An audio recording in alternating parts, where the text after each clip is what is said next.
Coming up, what's left to go this afternoon are IndyCar celebrations up next, including the Indy moment.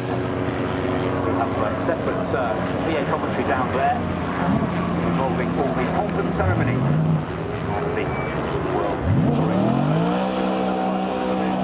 Rally cars to follow, and then more Formula One cars, followed by the great all matched in together, and then to round out the prototype celebrations class.